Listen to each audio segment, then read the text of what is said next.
We keep expired Zim dollars, all those nice biscuits that comes in tins. There's nothing. We put spoons in those things, like, oh my god, guys. So I used to hate those things when I was young, guys, the metal cups and stuff, because when you're drinking tea it used to burn my lips. But now, I don't know, it has a feel of home. So I actually do love. I have a metal cup of my own.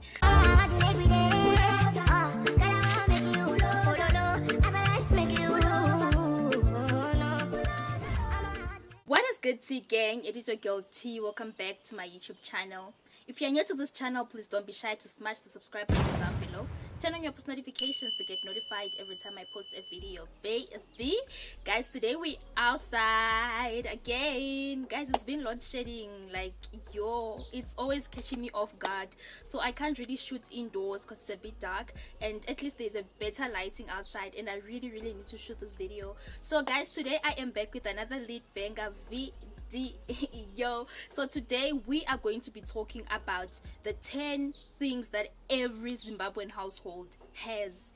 Like, are you even Zimbabwean if you don't have these 10 things in your household? So without any further ado, let's get down into the video. I'm sure my Zimbabwean fellows will relate to this video, and if you aren't Zimbabwean, then you can just continue watching just for fun. You know, this is just a fun video. So the first thing I'm going to talk about is a stone. Yes, a stone. You know those stones that you use to scrub your feet?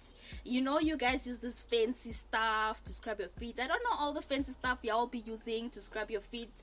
We don't use that. We use a stone to scrub our feet, and we don't use those stones that you guys go and buy. I've tried to buy those stones. I used to have one from Pep. I bought that stone and it really wasn't doing the job. So we have these stones that we actually, I don't know where we get them, to be honest, but somehow we get them. We actually do have one here at home at my parents' house. I don't know where they got it because it's not the one that you go in the store and buy. So if you don't have a stone in your bathroom, are you even Zimbabwean? I mean, is that even a Zimbabwean household? We do have a stone in the bathroom. I'm sure most of y'all can relate to this one. Number 2 is we always have firewood, guys. I'm not talking about charcoal. I'm talking about firewood. Especially these days, it's been load shedding, like, yo, non-stop. It's been load shedding. So we do light up a fire if the load shedding, like, it goes for 4 hours and stuff. We do light up a fire. I do light up a fire. If I see to no man, yes man, I'm hungry, I'm going to light up a fire. I have firewood, we do have matches, we do have stuff that we start a fire with. That is number 2. Number 3, we do have those black pots, guys. You know those black pots they use in the rural areas, those ugly beat up black pots. We do have those pots. Yeah, I mean, what kind of pot do you want to put on the fire if you don't have those kind of pots?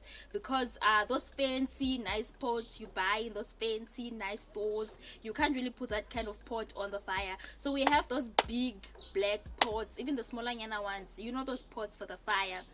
A Zimbabwean household, a typical Zimbabwean household, has those kind of pots. Then number 4, we have what we call the sadza combo to make sadza pap, soft porridge. I don't know what you guys call it. We call it sadza in Zim. We have the sadza combo. I'm going to put a picture here because I don't even know what those things are called in English, but they are cooking sticks. There's one called Mugoti, there's one called nemusika. So we use those 2 to make pap. It's a pap combo, it's a sadza combo. Every Zimbabwean household has that sadza combo. It's not a Zimbabwean household without a sadza combo, guys. Like, we use it to make pap. Musika is that thing that you use to prevent lumps from your pap. So we use musika, and then we use a cooking stick, the normal one. And then number 5 thing that is there in a typical Zimbabwean household, it's Rupasa, guys. I'm also gonna put a picture to show you guys Rupasa. So Rupasa is a mat, a sleeping mat. Yes, it's a sleeping mat that is made from reed. Is it reed? I'm not quite sure, let me not lie, but I'm going to put a picture. So Rupasa, I'm sure it's also very common in most African countries, just that it has a different name. But Rupasa, in any typical Zimbabwean household, we do have Rupasa, guys. It's so nice to put your Rupasa down and then you just lie down. Especially now, it's like spring, it's hot, it's usually hot. You lay your Rupasa under a tree, you lie down. We do this with my mother. We put our mats, we lie down with my mother, my siblings, you know, we just chill with my father and like family time. So like family time, we lay our Rupasa, we lay there, and then we just be chilling, you know. There's something about Rupasa that is so comfortable. Then the next thing that most Zimbabwean households have is a metal teapot or metal cups.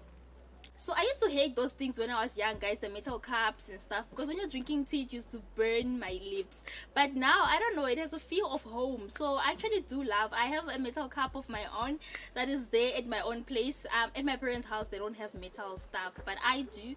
I have a metal cup, a metal plate and I actually do use them on a on a regular basis, and people actually ask me why I use metal stuff. It has a feel of home, and I actually do love my metal stuff. And then the next thing is those big basins that you wash in. Most Zimbabwean households have those big basins. I also realized, but also here in South Africa, that most households have those big basins. For some particular reason we keep those basins. I don't know why, because you have washing machines. It's not like you want to wash in it. You're taking a shower, it's not like you want to bath in it. But for some reason, there's some particular reason that most Zimbabwean households, they keep those big basins in their houses. So we have those big basins, guys. So it's big basins and actually buckets. We have buckets. When I was staying alone, I actually had a visitor and they were asking me, why do you have buckets like in the bathroom? Why do you have 2 buckets in the bathroom? It's not like you have a water crisis. I'm like, hey, I just been needing these buckets, man. I need them in the bathroom. You know, in case, I don't know, but I just keep buckets, you know. Then the next thing is ice cream boxes, ice cream lunch boxes. Why don't we throw away these things? I mean, in a typical Zimbabwean household, you're going to see an ice cream lunch box with nothing in it, like zilch. It's like we're so similar to South African people. They put spices in a lunch box, in an empty ice cream lunch tin. Why do you do that? Even those biscuits tins, you know, those nice biscuits that comes in tins, there's nothing. We put spoons in those things. Like, oh my god, guys, it's like you really be expecting biscuits, you're expecting ice cream, and people are putting spices and spoons in those things. So in a typical Zimbabwean household, you're going to find at least 1 lunch tin for biscuits or for ice cream that doesn't have ice cream but has spoons and stuff. So disappointing, I know. And then the next thing is plastic bags, guys. We do have those big black plastic bags that we actually put our trash in, the big ones, and then you put trash and then you like put it on the road and the people come and collect it. But we also keep those plastic bags, like shopping bags from Pick and Pay, Checkers, what. We keep those plastic bags in the house. So in a typical Zimbabwean household, you're going to find a drawer of those plastic bags. We don't throw them out, we keep them for particular reasons. I don't know, but we don't throw away those plastic bags, I'm sure. But in most African countries, we are so similar. We keep those plastic bags. And then the last but not least thing is expired money, expired Zimbabwean money, to be precise. We keep expired Zim dollars or money that no longer works. We actually do have it in my mom's house, in my parents' house. We have that money. It doesn't work, guys. It's just money from way back. You know, like the way it evolved, like from this, from that. We do have those notes. We don't throw them away. They're just always there in the house. Like there's a thingy, a big box with like expired money. Like for what though?